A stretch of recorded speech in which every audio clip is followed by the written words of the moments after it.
Tahukah Bunda bahwa demam bukanlah penyakit, tetapi gejala dari suatu penyakit?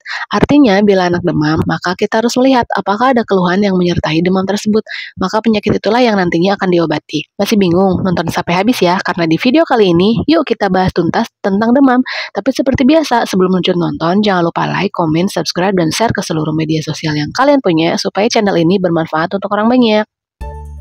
Pertama, kita bahas definisi demam dulu ya. Jadi, demam adalah kondisi di mana suhu tubuh di atas 37,5 derajat Celcius. Berikut definisi demam berdasarkan jenis termometer yang digunakan.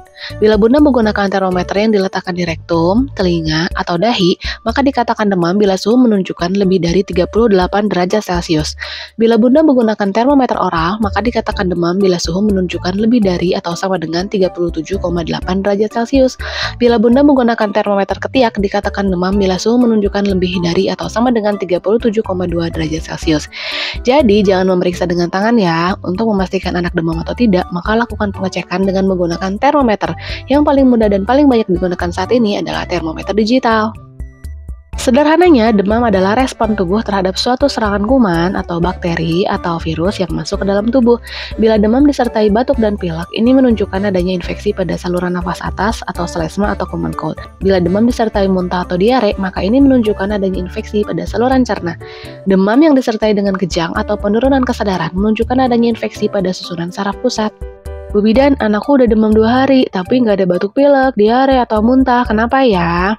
Nah, demam dengan suhu lebih dari 39 derajat Celcius tanpa gejala penyertanya yang jelas berlangsung kurang dari 7 hari yang terjadi pada anak usia 3-36 bulan disebut fever without surge atau FWS. Ada 2 jenis FWS. Yang pertama, ketika demam, anak tampak lemas dan rewel, tetapi ketika suhu turun, anak kembali aktif bermain atau beraktivitas.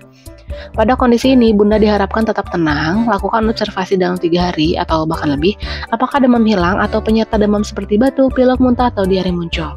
Yang kedua, FWS di mana anak tampak lemas dan rewel sepanjang waktu. Maka dalam kondisi ini, Bunda harus segera berkonsultasi ke dokter untuk memastikan diagnosanya. Perlunya pemeriksaan penunjang seperti pemeriksaan laboratorium atau urinalisis atau pemeriksaan pada air seni. Untuk mengecek adanya ISK atau infeksi saluran kencing biasanya masuk dalam pemeriksaan wajib yang akan ditentukan kemudian oleh dokter. Nah, penyakit yang sering terjadi pada FWS yang pertama adalah common cold atau selesma. Biasanya demam pada hari keempat atau lebih barulah si batuk pilek ini muncul. Sebetulnya bila anak selesma, Bunda tidak perlu khawatir. Hanya perhatikan saja apakah anak mengalami sesak nafas atau bernafas lebih cepat dari biasanya atau tidak. Yang kedua adalah roseola atau tampak, bukan campak apalagi dicampakan loh ya. Seperti yang sudah Bunda tahu ya, tampak ini berupa muncul ruam-ruam merah di tubuh, biasanya muncul setelah melewati hari ketiga atau hari kelima demam. Biasanya anak akan tampak jauh lebih aktif setelah ruam ini muncul. Tapi hati-hati ya, kalau ada gejala ini muncul pada Anda saat demam, segera langsung konsultasikan ke dokter karena roseola ini sedang ditemukan banyak kasusnya loh. Nah, penyakit yang menyertai pada FWS berikutnya yaitu ada demam berdarah, ada infeksi saluran kemih, dan juga ada demam tifoid. Mungkin kita akan bahas semua ini di video berikutnya aja ya. Komen kalau kalian pengen banget yang dibahas. Hal terpenting yang harus diperhatikan kita sebagai orang tua pada saat anak demam adalah pastikan anak tidak dehidrasi atau kekurangan cairan. Karena peningkatan suhu tubuh meningkatkan resiko penguapan dan terbuangnya cairan tubuh. Jadi saat anak demam, perbanyak minum ASI atau minum air putih bila anak sudah MPASI. Selain itu, saat demam, lakukan tips-tips berikut ini. Yang pertama, pastikan ruangan tetap sejuk, buka pintu dan jendela agar siklus udara tetap terjaga. Kedua, gunakan pakaian berbahan tipis, pendek, nyaman, dan menyerap keringat. Pakaian yang tebal dan panjang akan membuat panas tubuh sulit keluar. Hindari aktivitas atau permainan yang dapat meningkatkan suhu tubuh seperti berlari, melompat, dan lain-lain.